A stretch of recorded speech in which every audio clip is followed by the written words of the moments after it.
This is activity number 7, which is location.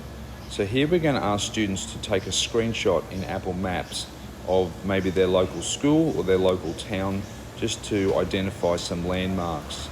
So if I go to New on the left-hand side, in this case here I'm going to select the folder icon at the bottom left. I can then go and choose the map that I've selected and push the tick on the right, then push the tick on the left, OK, and now select it and bring it into the area. I'll flick it forward and make it bigger. I can then push place. Now I can then go in and create a little drop pin. So if I push New on the left, the paintbrush, choose a bright colour, just make my drop pin, push the tick, OK, select it and flick it forward, and then I can adjust the size. In this case I'm going to mark our local showgrounds up in the top right hand corner. And again, you can see you can mark a number of different spots. Normally I just ask students to mark one location for each photo window. So from here I'm going to select the arrow on the top left hand corner and then go and choose the camera icon at the bottom to take my photo to now place into the template. This is activity number 8, which is skip counting in our AR Maker maths.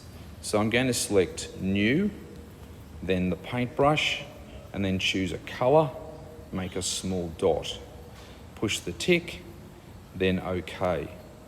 Then I can select that on the left-hand side and bring it into our environment, adjust the size. In this case, I'm going to skip count in 2s, so I'm going to place it above the 0, then select it again with my left thumb, place, select, place. 6, 8, 8, 10, 12, and 14. Obviously teachers and students can adjust the scale as much as they need to. Move back a little bit so I can get all of the skip counting number line in. Push the arrow, maybe bring your iPad up a little bit and take a photo. And there's my evidence of learning to go into the template. This is activity number 9, which is fractions in our AR Maker maths. So I'm going to select New and then the paintbrush.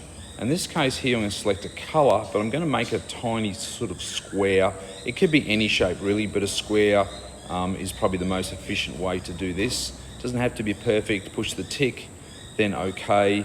Bring that into our lesson, and you can adjust the size. And all I'm going to do here is use that square to fill in 1/3 of the shape. It doesn't have to be a rectangle, but very quickly we can fill in what we would see as 1/3 of the shape.